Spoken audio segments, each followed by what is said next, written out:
मी प्राध्यापिका विद्या सुभाष बोरसे, ग्रामपंचायत वेल्हाणे सरपंच। आमच्या गावाची आज दिनांक 17 ऑगस्ट 2016 यात्रा आहे। ती 16 तारखेपासून म्हणजे चौदस पौर्णिमेपासून सुरू होते।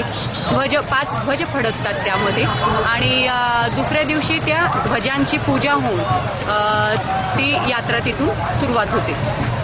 गावाचं वैशिष्ट्य असं की गावाची ही जी यात्रा आहे ही चांगदेवाची यात्रा म्हणून प्रसिद्ध आहे। चांगदेवाचं जागृत ठाण आमच्या गावामध्ये असल्यामुळे इथे पंचक्रोशीतले भाविक तर येतातच, पण महाराष्ट्रातून, महाराष्ट्राच्या विविध भागातून आणि महाराष्ट्राच्या बाहेरून म्हणजे इतर काही राज्यांमधून सुद्धा इथे भाविक भक्तिभावाने येतात आणि नियमितपणे येतात। म्हणजे काही भाविक हे इंदोरहून वर्षानुवर्ष येत आहे। ती परंपरा त्यांनी आज देखील जपलेली आहे आणि हे सगळं होत असताना इथे एकूण जी यात्रा भरते तिचं स्वरूप सुद्धा मोठ्या प्रमाणात आहे आणि त्याची आर्थिक उलाढाल सुद्धा लाखोच्या घरात जाते। आता यात्रा ज्या निमित्ताने भरते त्या चांगदेव महाराजांविषयी मी आपल्याला थोडं सांगू इच्छिते। महाभारतामधील हा दाखला आहे। महाभारतामध्ये जेव्हा अर्जुन आणि 5 पांडव म्हणजे 5 पांडव युधिष्ठिर, भीम, अर्जुन आणि नकुल सहदेव हे 5 पांडव जेव्हा वनवासाला गेले, 13 वर्ष त्यांना वनवास भोगून झाल्यानंतर 1 वर्ष ते विजनवासात गेले, अज्ञातवासात गेले आणि विजनवासात गेले।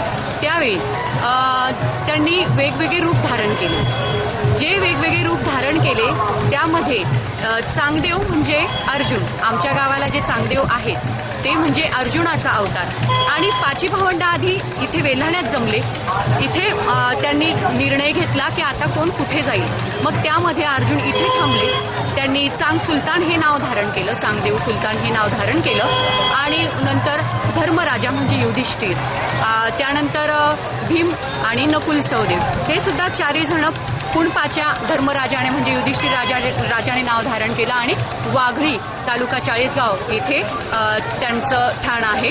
त्यानंतर चांग सुलतान म्हणजे अर्जुन आणि धूरकाठा भीमने नाव धारण केलं, धूरकाठा आणि काजा मांडवगड तालुका नंदुरबार येथे त्यांचं ठाण आहे। नकुल कालिया आणि यात्रेनिमित्त आमच्या गावामध्ये परंपरेने अनेक पद्धतीने शिबिरं भरवले जातात। कधी आरोग्य शिबिर असतं, कधी त्यामध्ये गोळ्या औषधांचं वाटप असतं तपासणी करून, किंवा आम्ही डोळे तपासणी शिबिर सुद्धा ठेवलेलं होतं। आम्ही शुद्ध पाणी कसं देता येईल त्याच्यासाठी सुद्धा आम्ही प्रयत्नशील असतो। आम्ही बॅरेलचं पाणी आणून त्याचं वाटप करतो।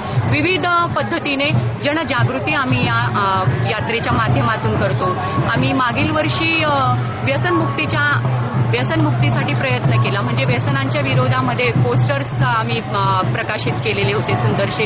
दरवर्षी आमचा प्रयत्न असतो की काहीतरी समाज जागृती सुद्धा झाली पाहिजे, कारण मोठ्या प्रमाणात इथे भाविक आलेले असतात आणि अशा ठिकाणाहून संदेश जाणं ही मला वाटतं फार चांगली गोष्ट आहे आणि अशा पद्धतीने काहीतरी जनजागृती झाली तर त्याचा एक चांगला परिणाम होत असतो।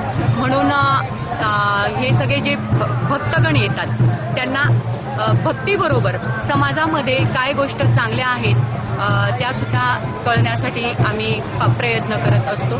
चांगलं जीवन देण्याचा, जगण्याचा एक याच्यामधून मार्गक्रमण कसं करता येईल याचा मोहीम आमच्या म्हणजे जी तरुण मंडळी ती राबवत असतात। आमच्या वेल्हाणे गावात जे कोणी भाविक भक्तिभावाने येतात त्यांच्या सगळ्यांचे आम्ही स्वागत करतोय। आमच्या वेल्हाणे ग्रामपंचायतीच्या वतीने, सर्व सदस्यांच्या वतीने आणि गावकऱ्यांच्या वतीने त्यांचे हार्दिक स्वागत आहे आणि अशाच पद्धतीने नेहमीच आमच्या गावाची यात्रा भक्तिभावाने आणि उत्साहाने सुरू राहील। बऱ्याच वेळा असा समज आहे अनेक जेव्हा सांगितलं जातं की वेल्हाण्याला यात्रा आहे, देवाचं नाव का आहे, देवाचे वेल्हाणे का म्हणतात, त्यावेळी आम्ही सांगतो की चांगदेवाचं वेल्हाणे। मग अनेकांचा समज होतो चांगदेव म्हणजे मुक्ताबाई चांगदेवची परंपरा आहे संत आख्यानातली, संत साहित्यातली, तर ते चांगदेव वाटतात। पण चांगदेव हे महाभारतातले आपले 5 पांडव जे आहेत त्यातले अर्जुनाने जे रूप धारण केलं त्या रूपाचं नाव म्हणजे चांगदेव असं मला सांगावं असं वाटतं। आख्यायिकेनुसार महाभारताच्या जो काही दाखला आहे तो इथे दिला जातो।